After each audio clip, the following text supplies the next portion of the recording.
line twice and come out with no points. One turnover, which is very uncharacteristic for us, and then another turnover basically on downs. The pick six was a huge play in the game, but we only scored 6 points on offense. We scored 7 points on defense against a really, really good team. Are they good on defense? Yes. But do we got to find ways to manufacture points and yards? There's no doubt about it. So we didn't get it done. Give them a ton of credit, and then open up to questions. Go with Rich on left. Right. James, on your left.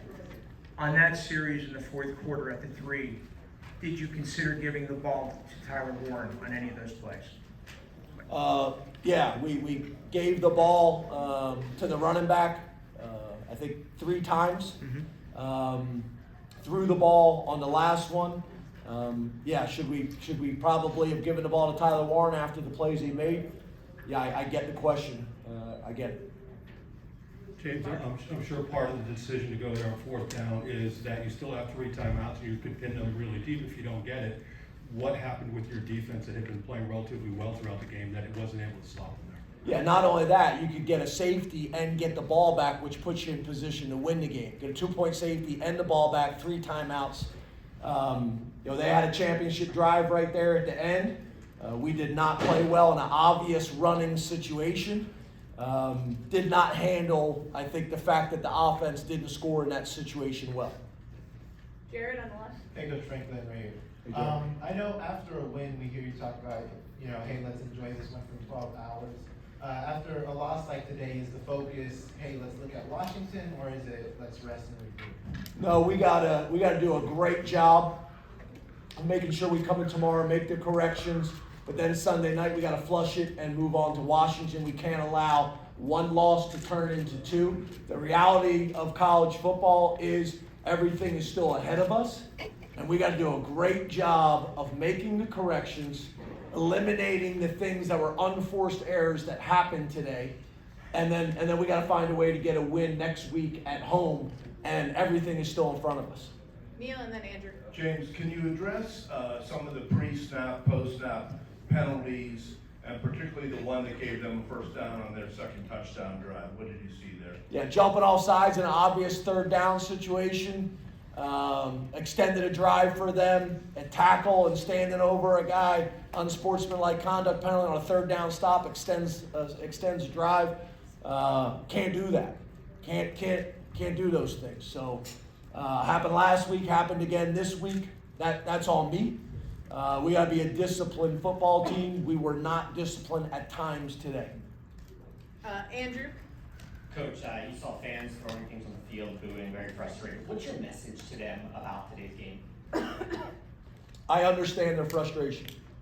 Guys in the locker room are just as frustrated, if not more, but college football has changed. And we have an opportunity moving forward to right some wrongs from today. And that's what we're going to focus on. I get it. We get an unbelievable crowd here. We get unbelievable support. You don't do that without passion.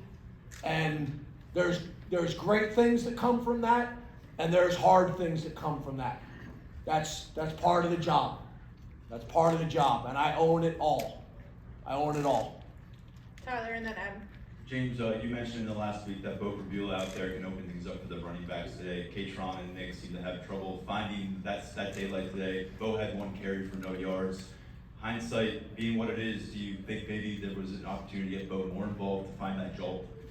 Well, I think the plan was to get Bo more involved based on how practice had gone this week with Drew, but we didn't have a whole lot of success when he was in there.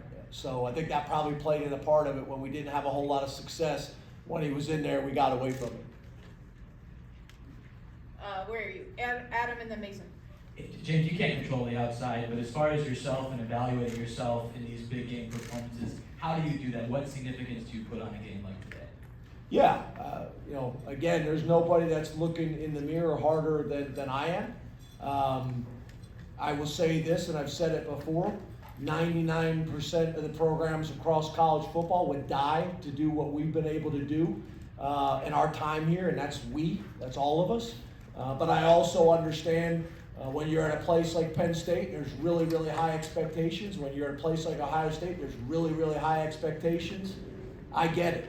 I totally get it. So we've looked at all these things really hard. We'll continue to look at these things really hard.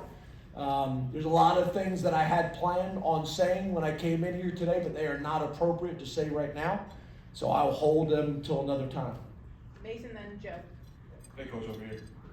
With the outdoor card display today, obviously 2 sacks, but also, like you said, the offsides play. What's it like kind of watching him knowing that he can also do great things, but also kind of hurt you in some ways with penalties and other poor plays?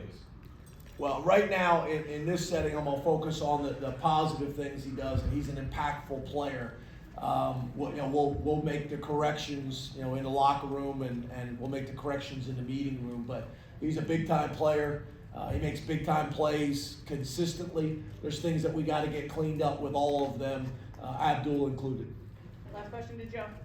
James, the sequence at the end, on the side. Sorry. At the end of the first half, getting at the first and goal and 3, and then that play in the quarter that ended up being an interception. What went into that play call, and what did you see from that play? What did I see on the play that they overturned to an interception? Yes.